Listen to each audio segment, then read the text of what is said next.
Oke, kita lanjutkan pembahasan kita. Sebelumnya kita sudah fix ya dengan model atom Rutherford, di mana sebuah atom terdiri dari inti atom. Di dalam inti atom terdapat proton dan neutron. Ya, kemudian di sekeliling atom terdapat elektron-elektron yang mengelilingi atom-atom tersebut dengan konfigurasi tertentu. Ya, sekarang kita ingin pertanyaan adalah bagaimana elektron-elektron ini terdistribusi dalam sebuah atom.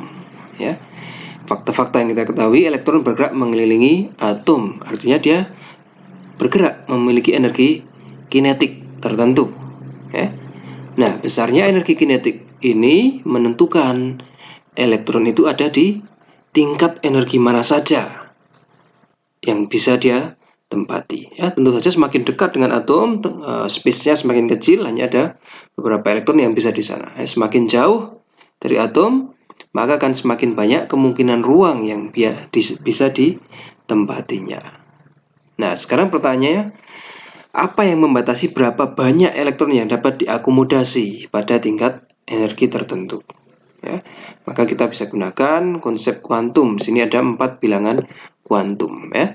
N bilangan kuantum utama, nilainya 1, 2, 3, dan seterusnya sampai N. Selanjutnya adalah L bilangan kuantum azimut, nilainya 0, 1, 2, 3, dan seterusnya sampai N-1.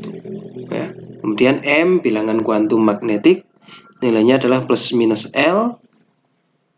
Dan terakhir S bilangan kuantum spin, ya, nilainya hanya. Oke. N menunjukkan penomoran kulit atom. Jadi kulit pertama N sama dengan 1, itu paling dekat dengan inti atom. Kemudian ada kulit berikutnya, kulit kedua N sama dengan 2, kulit ketiga N sama dengan 3, dan seterusnya. Ya. Just as simple as that. Nah, di sini L menunjukkan subkulit, ya, lebih kepada bentuk orbital dari kulit elektron tadi, kulit 1, kulit 2, kulit 3. Ya. Nah, misalnya kita punya kulit pertama N sama dengan 1, ya, maka bentuk kulitnya bagaimana? L tadi, L kan isinya adalah N-1, ya. Kalau kita punya N1, maka L-nya cuma ada 0, ya. L sama dengan 0, ini kita sebut sebagai orbital S, ya, bentuknya spherical. Jadi secara radial merata di sekeliling dari inti atom itu. Ya. Nah, sekarang kalau kita mempunyai N sama dengan 2, maka berapa L yang kita miliki? L-nya tentu saja maksimumnya N-1, ya. N maksimumnya adalah 2 minus 1, berarti 2. Kita mempunyai 2 jenis L. L-nya bisa berupa 0, bisa juga berupa 1. Ya. L berupa 0 tadi sudah dibahas, itu orbital S, bentuknya spherical. Ya. L berbentuk L sama dengan 1, intinya ada sudut tertentu yang elektron ini interaksi antara inti atom dan elektron ini lebih kuat atau lebih lemah pada salah satu sudut. Ya. Hanya ada satu sudut saja untuk satu. Ya. Misalnya di sudut tertentu horizontal, dia interaksi antara proton dengan elektronnya lebih lemah, maka dia bentuknya salah satu ini bentuknya dumbbell, ya, seperti yang kita punya di orbital P. Ya. Satu kali dalam elektron ini berputar mengelilingi atom, dia tolak lebih jauh pada sudut tertentu. Ya. Nah, ini kita sebut sebagai orbital P. Nah, selanjutnya sama juga. Ketika kulit ketiga, ya, ketika kita mempunyai kulit atom yang jumlahnya 3, N sama dengan 3, maka L bisa berapa? Bisa 0, bisa juga 1, bisa 2. Ya.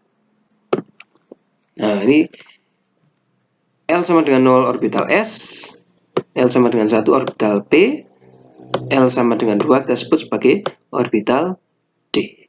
Ya. Intinya dalam satu kali elektron berputar 2 kali, ya, dia akan tertolak dari lintasannya, ya, pada 2 sudut, sudut tertentu, sudut ini dan sudut ini. Oke, maka bentuk dari orbital D ini biasanya clover, ya, mempunyai 4 lobus, ya. Demikian juga dengan orbital F yang memiliki 8 lobus. Nah, itu merupakan subkulit L, ya. Selanjutnya M menunjukkan orientasi dari orbital L tadi apabila berinteraksi dengan medan magnet, ya. Kita tahu bahwa orbital P misalnya, orbital P itu berbentuknya satu dimensi saja, ya, lurus. Dumbbellnya apakah sepanjang sumbu X atau Y atau Z.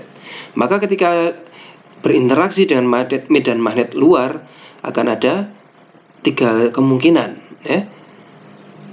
Dengan lobus bisa memiliki interaksi sepanjang sumbu X, kita sebut sebagai PX ini, sepanjang Y kita sebut sebagai PY, dan sepanjang Z kita sebut sebagai PZ, ya. Jadi M tadi besarnya berapa M? Plus minus L, ya. Plus minus L. Oke, untuk N sama dengan 1, kita punya L sama dengan 0, ya. Maka M-nya bagaimana? Plus minus 0, ya. Plus 0 sama dengan minus 0, ya 0 aja. Oleh karena itu orbital S tidak mempunyai variasi, dia cuma 1 saja, ya. Tapi kita lihat kalau di sini, kalau untuk N sama dengan 2, nah, kita mempunyai L berapa? 0 dan 1, ya. L0 kita tadi sudah bahas seperti di sini, ya. M cuma plus minus 0. Nah, tetapi L1, nah ini kita mempunyai 3 variasi jadinya, ya. Yang 0 tetap 0, yang 1 bisa plus 1, kan plus minus, ya. Satunya minus 1, ya. Nah, oleh karena itu orbital P memiliki 3 variasi, ya. Ketika 0, ini ketika 0, ketika plus 1, ini ketika minus 1, ya. Searah sumbu X, searah sumbu Y, dan searah sumbu Z. Nah, terakhir adalah orbital sub S, bilangan kuantum S spin, menunjukkan arah spin dari elektron. Elektron ini dalam mengelilingi atom kan berputar, seperti halnya bumi berotasi mengelilingi matahari, ya. Nah, nanti kita akan bahas ini menjadi sifat magnet dari sebuah bahan, ya. Ada 2 jenis putaran. Elektron bisa berputar searah jarum jam atau berlawanan arah dengan jarum jam, ya. Yang searah kita sebut plus setengah, yang berlawanan minus setengah, ya. Sehingga kalau setiap tempat itu bisa diisi oleh plus setengah dan minus setengah, maka satu orbital maksimum bisa terisi oleh 2 elektron, ya. Misalnya orbital kulit ke-1 suborbital S, ya, 1S. Ini maksimum terisi, ada spin up dan spin down. Maka kita bisa tulis isinya 2 maksimumnya, ya. 1 S2, kulit pertama subkulitnya S, isinya elektronnya 2. Kulit atom kedua bagaimana? Ya 2. Kulit kedua 2 itu ada S. Nah, ini juga isinya 2, ya. 2 juga ada P. Ada subkulit P, ya. 2 P. P isinya berapa? PX bisa diisi elektron up dan down. PY bisa diisi up dan down. PZ juga diisi up dan down. Berarti totalnya ada 6, ya. Maksimum yang bisa ditempati oleh orbital P 6, ya. Selanjutnya, misalnya kita masuk ke kulit atom ketiga. Tentu saja ada 3S. Isinya maksimum berapa? 2. Kemudian ada 3P. Ya. Maksimum berapa? 6. Ya. Terus ketiga ada apa lagi? 3D, ya. 3D Nah, D ini tadi plus minusnya kan L-nya ada 0, 1, dan 2 ya. Maka kalau M-nya berapa? Ya 0 plus minus 0 sama plus 1 minus 1 plus 2 minus 2. Ada 5 subkulit yang masing-masing bisa terisi 2. Berarti totalnya ada 10 dan seterusnya. Nah, itu adalah konfigurasi bagaimana elektron tersusun di dalam kulit atom. Nah, ini perlu diisi urutan pengisiannya adalah dari tingkat energi terendah menuju tingkat energi tertinggi. Maka kita bisa gunakan tabel periodik unsur untuk mengingat urutannya itu. Nah, ini energi terendah 1S, kemudian untuk kulit kedua ada 2S, ada 2P, kemudian kulit ketiga ada 3S, 3P, 3D, kemudian kulit keempat ada 4S, 4P, 4D. Tetapi ini dilihat, ternyata tingkat energi 4S ini lebih rendah dibanding tingkat energi 3D ya. Maka kulit 4S ini akan terisi lebih dahulu dari sebelum 3D ya. Kemudian baru 4P. Nah, 5S baru 4D. Oke. Nah, kok susah ini urutannya bagaimana Pak? Ya bisa digunakan tabel periodik unsur ya. Kalau kita lihat tabel periodik unsur, yang pertama ini kita sebut sebagai kulit S ya. Nah, ini plus 1 di sini helium, kulit S. Ya, ini kan memiliki 1 elektron, berarti dia 1S2. Ini 2S2. Maaf, 1S1, 1S2. Kemudian selanjutnya 1S2, 2S1. 1S2, 2S2. Baru di sini sisi P ya. Nah, kemudian ini kan berarti 1S, 2S, 2P, kemudian ini 3S, 3P ya. Kalau periode ketiga, kemudian baru periode keempat, 4S, baru 3D. Ini area-area D, baru 4P ya, dan seterusnya. Ini bisa kita gunakan sebagai nah, contohnya untuk kuis, tentukan konfigurasi elektron dari atom atau ion berikut ya. Hidrogen memiliki 1 elektron, jadi kira-kira bagaimana? Berarti dia akan mengisi kulit yang paling bawah, kulit pertama, subkulitnya S. Ada berapa elektronnya? 1 ya, 1S1. Helium, tambah 1 elektron lagi, karena subkulit S masih bisa mengakomodasi 1, maka kita bisa tambahkan 1 lagi, 1S2 ya. Oksigen bagaimana? Nah, sama, subkulit pertama dia bisa mengakomodasi 2 ya. Kalau elektronnya ada 8, maka kita harus masukkan ke kulit berikutnya ya. 2P berapa nih? 2S dulu ya, maaf. 2S2. Kemudian 2P4 ya.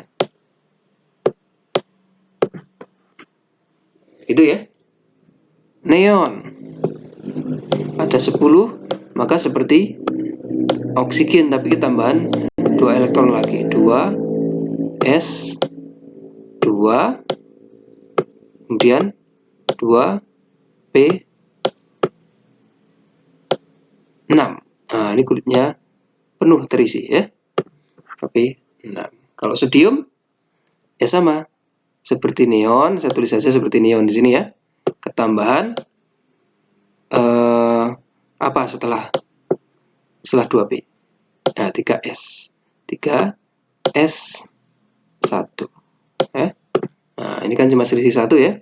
Neon plus 1 elektron lagi. Kalau natrium yang kehilangan 1 elektron bagaimana? Ya hilang. Ini kulit 1 elektron saya terluar hilang. Maka dia sama konfigurasi elektronnya seperti neon ya.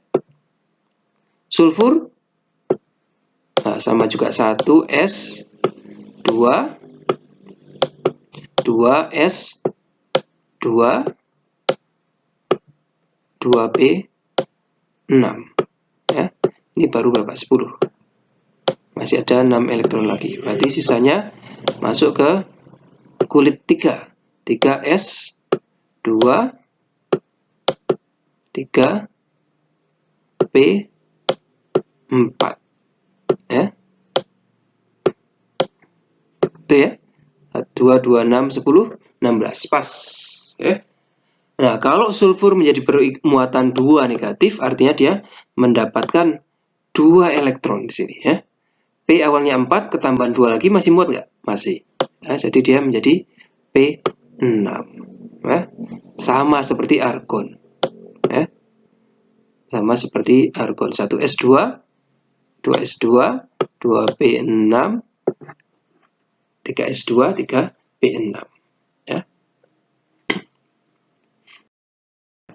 Nah, oke.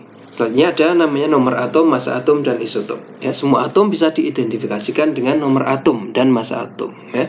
Nomor atom itu lambangnya Z, menyatakan jumlah proton dalam inti atom. Ya, atau juga bisa jumlah elektron. Tetapi karena atom itu elektronnya bisa bertambah, bisa berkurang, maka lebih aman pakai jumlah proton. Ya. Sedangkan massa atom A menyatakan jumlah proton dan neutron dalam inti atom. Ya. Atom yang sama pasti memiliki Z yang sama. Tetapi bisa juga memiliki tidak harus A-nya sama. Ya. A-nya ada yang bisa berbeda. Jumlah elektronnya kan tidak mempengaruhi ya. Nah, ini suatu atom yang Z-nya sama, atom yang sama artinya, tapi memiliki A yang berbeda-beda kita sebut sebagai isotop. Ya. Isotop memiliki sifat kimia yang sama. Kenapa? Ya karena elektronnya, protonnya sama ya, tetapi sifat fisiknya sedikit berbeda ya, misalnya beratnya berbeda ya. Contohnya atom hidrogen memiliki 3 isotop, ada hidrogen 1 ya. Dalam inti atomnya hanya terdapat 1 proton dikelilingi oleh 1 elektron. Ada juga namanya hidrogen 2, deuterium. Di dalam inti atomnya ada proton dan juga ada neutron ya. Dan ada 1 elektron yang mengelilingi ya. Ada juga hidrogen 3, namanya tritium. Di dalam inti atomnya ada 2 neutron dan 1 proton. Ya. Elektronnya 1. Ya. Ini sifatnya sama, tiga-tiganya berupa atom hidrogen, tapi sifat fisiknya sedikit berbeda. Ya. Tentu saja yang tritium lebih berat dari deuterium, dan deuterium tentu saja lebih berat dari hidrogen. Nah, massa jenisnya akan sama, mungkin reaktivitasnya juga sedikit berbeda. Ya. Molekul dan ion. Ya. Nah, dari semua unsur yang kita punya ini ada dalam tabel periodik tadi, ternyata hanya 6 yang ada dalam bentuk atom monoatomik, ya, tidak berikatan dengan atom-atom lainnya, yaitu unsur gas mulia di golongan 8, helium, neon, argon, xenon, kripton, dan radon. Ya. Sedangkan sebagian besar unsur lain terdapat dalam bentuk molekul, yaitu gabungan dari 2 atom atau lebih yang disatukan dalam ikatan kimia. Ini contohnya air H2O ya, oksigen yang berikatan dengan 2 hidrogen ya, atau H2, 2 atom hidrogen yang berikatan satu dengan lainnya ya. Nah, ini kita sebut sebagai molekul yang terdiri dari atom yang sama ya, ada hidrogen, oksigen, nitrogen ya. Dia juga bisa tersusun atas atom yang berbeda, contohnya amonia di sini ya, amonia, glukosa, air, CH4 dan sebagainya ya. Nah, sebagian unsur lain eksis dalam bentuk ion, yaitu atom yang kehilangan elektron menjadi ion positif, atau dia mendapat tambahan elektron menjadi ion negatif. Nah, antara ion negatif dan positif ini saling tarik-menarik, maka dia membentuk sebuah struktur zat padat yang terdiri dari ion positif dan ion negatif. Contohnya NaCl, garam dapur ya. Ion Cl tertarik oleh ion Na, lagi oleh ion Cl lagi, ion Na lagi ya. Ini struktur kristal 3 dimensi ya. Nah, pertanyaan adalah mengapa atom-atom berikatan satu sama lain tadi ya, bisa atom sesama atom sendiri, atom yang berbeda, atom menjadi ion. Ya, ini adalah untuk dalam rangka mencapai keadaan paling stabil, energi yang paling rendah. Ya. Nah, ini kondisi paling stabil adalah ketika orbital elektron terisi penuh pada kulit terluarnya, ya, menyerupai konfigurasi gas mulia. Makanya tadi gas mulia kita temukan sebagai atom sendiri, ya, karena dia sendiri saja sudah stabil, tidak perlu berikatan. Ya. Ini di kulit terluarnya terisi penuh. Kulit 1 maksimum berapa? 2, ya. Jadi helium terisi penuh. Neon di kulit terluarnya terisi penuh juga, 8, ya. Argon di kulit terluarnya juga terisi penuh, ya. Krypton di kulit terluarnya juga terisi penuh, ya. Maka yang seperti ini kita sebut stabil, kondisi stabil, ya. Semua atom-atom akan mencoba untuk mempunyai konfigurasi elektron seperti ini. Seperti tadi contohnya kita sudah punya atom S, ya. Atom S kan hanya sampai 3p4, maka S menjadi 2- supaya konfigurasinya bisa seperti argon, ya. Atau juga kita tadi lihat Na konfigurasinya seperti neon di sini plus ketambahan 1, ya. 1 elektron di 3s1, maka Na cenderung untuk melepaskan elektronnya, kehilangan 1 elektron sehingga menjadi konfigurasinya sama seperti neon yang stabil, ya. Nah, untuk atom yang elektron valensinya tidak penuh ada 3 cara, ya. Dengan cara melepaskan elektron menjadi ion bermuatan positif seperti tadi. Contoh kita yang Na+ tadi, ya. Dia kehilangan 1 elektron saja supaya menjadi argon, ya. Atau dengan cara menangkap elektron menjadi ion bermuatan negatif. Nah, seperti tadi S kita menangkap 2 elektron sehingga menjadi seperti konfigurasi atom argon, ya. Maka ada ion positif dan ion negatif ini saling tarik-menarik dengan gaya elektrostatik listrik yang kita belajar di fisika dasar 2, ya. Besarnya berapa? Ya, Fe per 4pi epsilon 0. Kita sering singkat dengan K. Q1, Q2. Q1-nya berapa? Ya, ini plus 1. Q2-nya berapa? Misalnya minus 2 ini, ya. Per R kuadrat. Nah, ini di fisika dasar 2. Kuadrat per R kuadrat. Nah, yang seperti ini kita sebut sebagai ikatan ionik, karena ion-ion yang terikat secara elektrostatis, ya. Ada cara lain juga dengan sharing elektron membentuk ikatan kovalen. Ini yang akan kita temukan di hidrogen, oksigen dan sebagainya, ya. Atau dengan menghibahkan elektronnya untuk dipakai bersama-sama, ya, sebagai menjadi sebuah lautan elektron. Nah, ini menjadi kepunyaan bersama, ya. Ini membentuk ikatan logam, ya. Nah, ikatan ionik seperti ini. Contohnya atom Na, ya. 1 elektronnya hilang, dia menjadi Na+ di sini, ya. Nah, ini elektron terluarnya penuh. Cl demikian juga, elektron terluarnya kurang 1, maka ya diambil elektron dari Na tadi masuk ke sini menjadi atom Cl-. Ini juga kita lihat elektron di kulit terluarnya penuh, ya. Nah, tapi kemudian akan terjadi tarik-menarik antara Na+ dengan Cl-, sehingga dia menjadi kristal NaCl, ya, yang ekstensif seperti ini. Disebut sebagai ikatan, ya. Nah, seberapa mudah sebuah atom melepaskan atau menangkap elektron ini bisa dilihat dari nilai elektronegativitasnya, ya. Semakin tinggi nilainya, maka semakin tinggi tendensi untuk menangkap elektron. Kita lihat di sini paling tinggi apa? F, ya. Nah, ini paling tinggi F, sangat mudah menjadi negatif menangkap elektron. Kemudian ada O, dan ada N di sini, ya, 3 paling tinggi, ya. Yang lainnya Cl, Br, S, Se. Nah, ini juga mudah menjadi ion negatif. Sedangkan yang paling rendah mana? Ini logam-logam alkali ini, ya. Ada Fr, Cs, Rb, K, Na, Li dan sebagainya. Ini sangat mudah menjadi ion positif.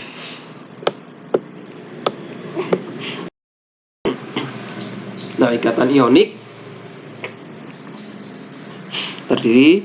tersusun karena gaya elektrostatis, ya, yang energinya berapa? Ya, ini di fisika dasar, ya. Berapa kemarin? F E elektrostatis apa? 1/4 pi epsilon 0 G kuadrat per R, ya. Nah, fisika dasar nih, ya. Demikian juga tarik menarik tadi plus dengan minus. Tetapi kalau semakin dekat bagaimana?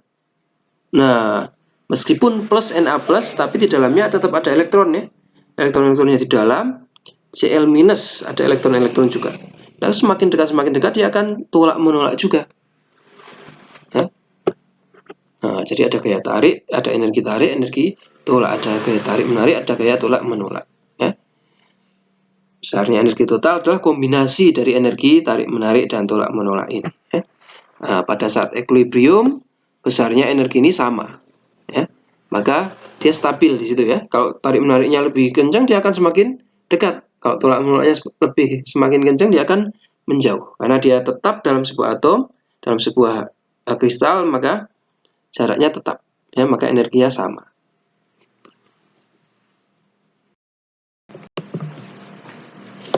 Ikatan ionik ini umumnya sangat kuat, ya, tercermin dari fakta bahwa bahan-bahan yang tersusun dari ikatan ionik ini umumnya memiliki titik leleh yang tinggi, ya.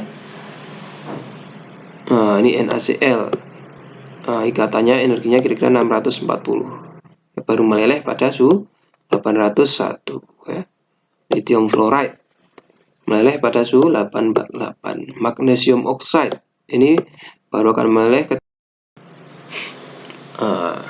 ingin menghitung gaya tarik menarik antara dua ion, ya. Misalnya saya mempunyai ion K plus dan Br minus, radiusnya adalah sekian, ya. Menggunakan persamaan energi ionik, tentukan besarnya gaya tarik menarik, ya. Maka kita bisa hitung, misalnya ini K, nah ini di atomnya, ya, bertemu dengan Br di atom. Nah, gaya tarik menariknya berapa? Ya, F elektrostatis berapa?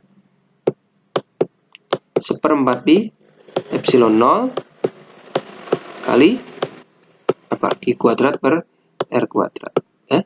4 pi epsilon 0 kali Q1 kali Q2. Q1 berapa? Q1 ya plus 1 elektron, ya. Q2-nya minus 1. Nah, ini kalau kita lihat BR-nya minus 1. Kaya plus 1. Nah, per R kuadrat. Jaraknya berapa? R, aduh kok jadi kayak V, ya. R kuadrat. Jaraknya mana? Ya ini, jarak antara ini ditambah ini, ya. Ini berarti radiusnya K dan ditambah radiusnya BR, ya. Kita sebut sebagai radius. Oke, ya, soal ini bisa dihitung, ya. Nah, sekarang kalau berapa besarnya gaya tolak menolak pada jarak yang sama, ya. Saja kita tidak bisa memakai B pangkat berapa tadi, yang R berapa N tadi, ya.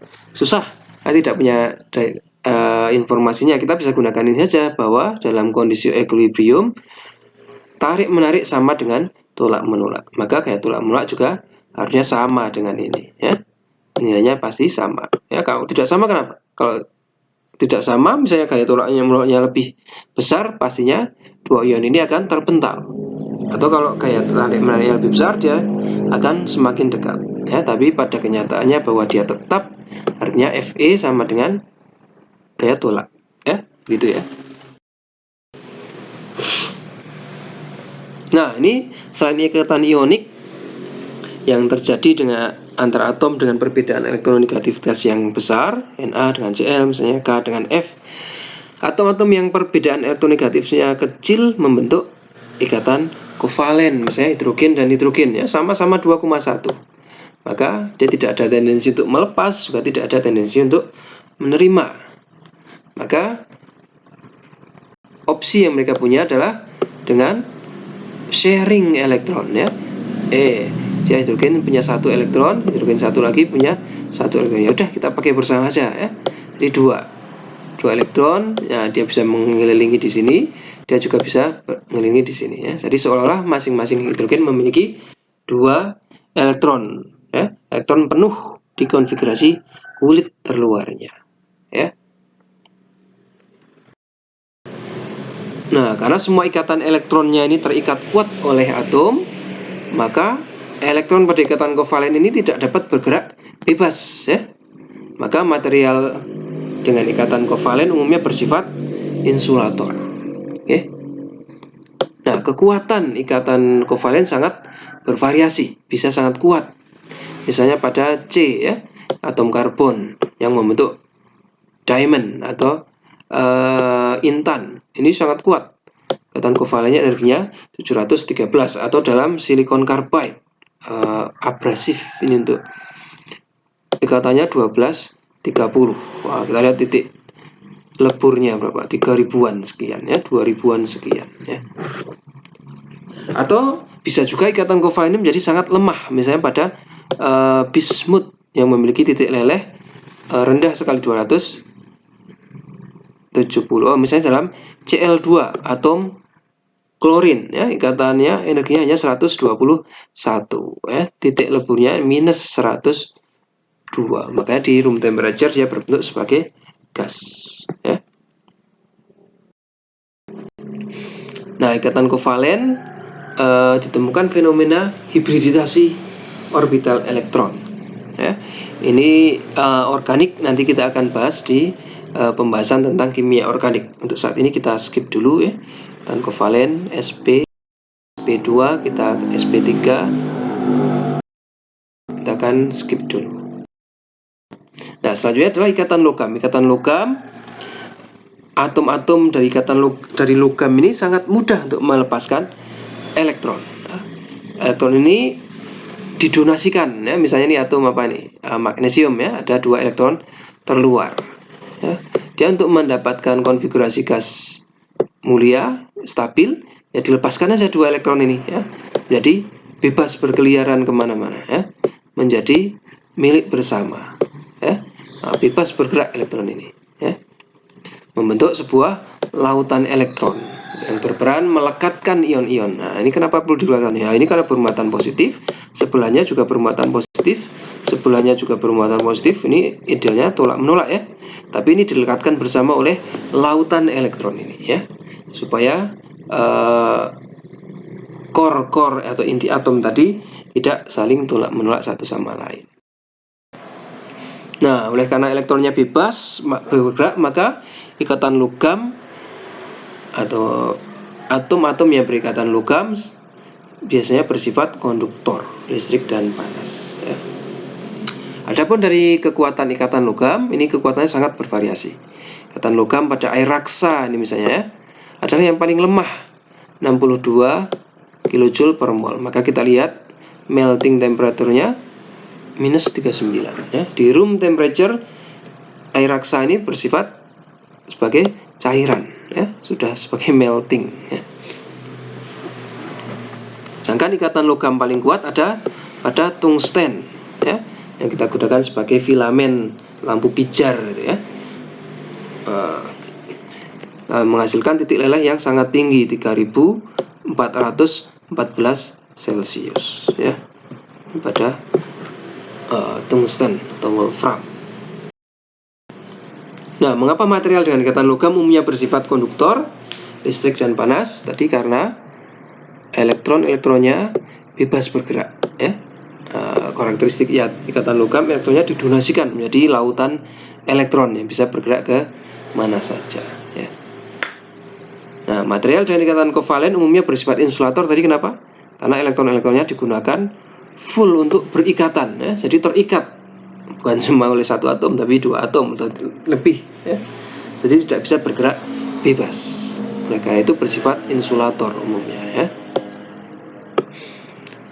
Kemudian kalau ionik bagaimana? Bersifat konduktor atau insulator? Nah, kita harus bertanya, ada elektron yang bisa bergerak tidak di sana? Tidak ada ya. Makanya dia tendensinya bersifat insulator kalau dalam bentuk kepadatan. Ya, dalam bentuk kristalnya dia bersifat insulator, tidak ada yang bisa bergerak mengantarkan elektron. Ya. Tetapi ketika kita buat dia menjadi sebuah lelehan, ya, atau larutan, maka sekarang dia bisa bergerak bebas, ya. Karena itu dia bisa mengantarkan elektron dan juga panas. Kita sebut sebagai elektrolit ketika dalam bentuk cairan atau dalam bentuk larutan. Ya. Oke, selain ikatan-ikatan interaksi kimia tadi, ada juga yang namanya interaksi fisika, ya, antara atom dengan atom lain atau molekul dengan molekul lain. Kita sebut sebagai ikatan sekunder. Ya. Umumnya lebih lemah dibanding dengan ikatan primer. Ya, ikatan sekunder ditemukan pada semua jenis atom. Ya, ikatan sekunder timbul dari interaksi antara dipol-dipol atom, baik dipol sesaat maupun dipol permanen. Ya. Misalnya seperti ini, elektron yang bergerak mengelilingi atom kan, dia bergerak berputar, ya, kadang di sini, kadang di sini. Ketika elektron berada di posisi ini, tentu saja bagian ini menjadi sedikit negatif, bagian sana menjadi sedikit positif. Ya, kalau dia berdekatan dengan atom lain yang netral, maka bagian ini akan menjadi positif, ya, karena negatif menarik bagian yang positif, sehingga sedangkan bagian negatifnya akan terdorong ke arah sana, ya. Maka kita dapatkan seperti ini, ya. Antara positif di sini dan negatif di sini ada gaya tarik menarik, ya, dan seterusnya. Kita sebut sebagai ikatan van der Waals, ya. Gaya van der Waals.